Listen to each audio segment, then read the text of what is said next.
Composite number पर base question है। Explain why, ये नंबर ये दे दिया, इज ए कंपोजिट नंबर। अब इस क्वेश्चन को स्टार्ट करने से पहले मैं आपको हल्का सा इंट्रोड्यूस करा देता हूं कंपोजिट नंबर से। पहले मैं बताता हूं प्राइम नंबर। प्राइम नंबर क्या होते हैं? ऐसे नंबर जो वन एंड इटसेल्फ, जो एक से या खुद से ही डिवाइड हो, उनको बोलते हैं प्राइम नंबर। अगर हम थोड़ा सा इसको बोलें तो हम बोल सकते हैं ऐसे नंबर जिनका HCF 1 होता है, उसको बोलते हैं प्राइम नंबर। ऐसे नंबर जो या तो एक से कटे या खुद से ही कटे, उन नंबरों को बोलते हैं प्राइम नंबर। एग्जाम्पल के लिए हम ले लेते हैं 17। एक प्राइम नंबर है, ये या तो 1 से डिवाइड होगा या 17 से, इसके अलावा ये नंबर किसी से डिवाइड नहीं होगा, इसलिए ये हो गया प्राइम नंबर। अब हम प्राइम नंबर में हम चलते हैं। अब हम सबसे जो स्मॉलेस्ट प्राइम नंबर है, स्मॉलेस्ट प्राइम नंबर जो होता है वो है 2। और 2 एक लौता ऐसा प्राइम नंबर है, 2 एक लौता ऐसा प्राइम नंबर है जो इवन नंबर है। इसके अलावा कोई भी ऐसा नंबर नहीं है, कोई भी ऐसा इवन नंबर नहीं है जो प्राइम नंबर हो। 2 इसलिए है, अगर हम 2 को तोड़ते हैं तो वह बनता है 1 × 2। ये या तो 1 से डिवाइड हो रहा है या खुद से ही डिवाइड हो रहा है, इसके अलावा कोई भी इसका फैक्टर नहीं बनता। अगर हम देखते हैं इवन नंबर 4 ले लेते हैं, 4 1 से भी जाता है, 2 से भी कटता है और खुद से तो कटता ही है, इसलिए ये प्राइम नंबर नहीं है।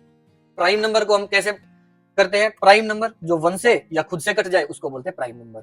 या उसमें बोले कि 2 प्राइम नंबर क्या होंगे जिनका HCF आ जाए 1। स्मॉलेस्ट प्राइम नंबर होता है 2, स्मॉलेस्ट प्राइम नंबर है 2।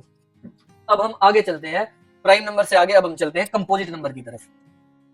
प्राइम नंबर को हिंदी में बोलते हैं अभाज्य संख्या।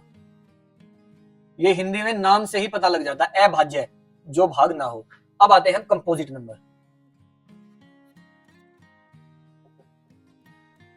कंपोजिट नंबर को हम बोलते हैं भाज्य संख्या।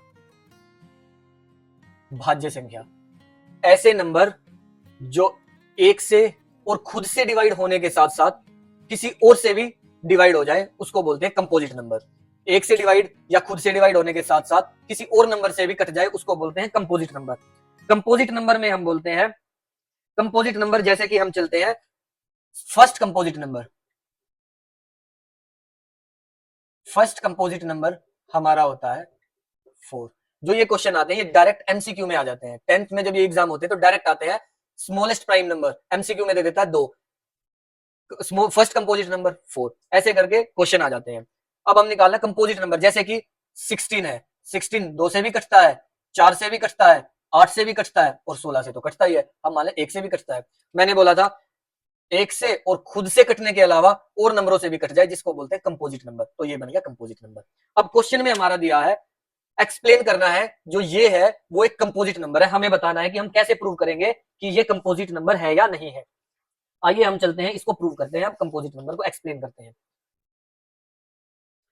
हम उतार लेते हैं 17 × 5 × 11 × 3 × 2 + 2 × 11।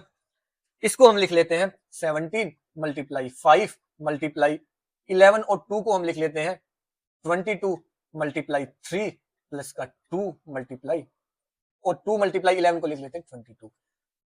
अब इस पूरे में 22 कॉमन है, 22 कॉमन ले लिया। 17 × 5 × 3 प्लस का 1, हम लिख सकते हैं 22 मल्टीप्लाई, इसको हम सोल्व करते हैं, ये बन जाता है 255 प्लस का 1, ये हो गया 22 × 256। अब हमें पता लग गया कि जो ये नंबर है ये 2 से जा रहा है, 2 × 11 × 256, मतलब जो ये आ रहा है ये 2 से भी भाग, ये 2 से भी डिवाइड हो रहा है, 11 से भी हो रहा है, 256 के भी हम बनाएंगे तो फैक्टर बन जाएंगे। इसका मतलब ये खुद से और एक से होने के अलावा और भी कई नंबर है जो इसको काट देगा। तो हम लास्ट में लाइन लिखते हैं हेंस, हम लास्ट में लिखते हैं hence given equation. Given equation कौन सी? ये वाली, is divisible by 2, 11 and 256, which means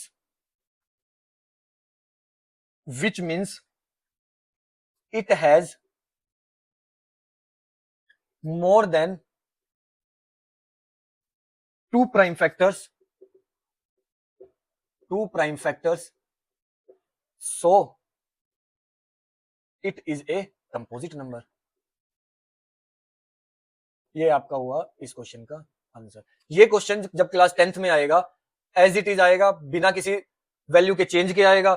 इसको चाहो तो आप याद कर लो, कैसे भी कर लो। ये क्वेश्चन अगर एग्जाम में आ गया तो डायरेक्ट आएगा इसी वैल्यूज के साथ, डायरेक्ट क्वेश्चन आएगा, डायरेक्ट, इसके अलावा कोई वैल्यू नहीं देगा।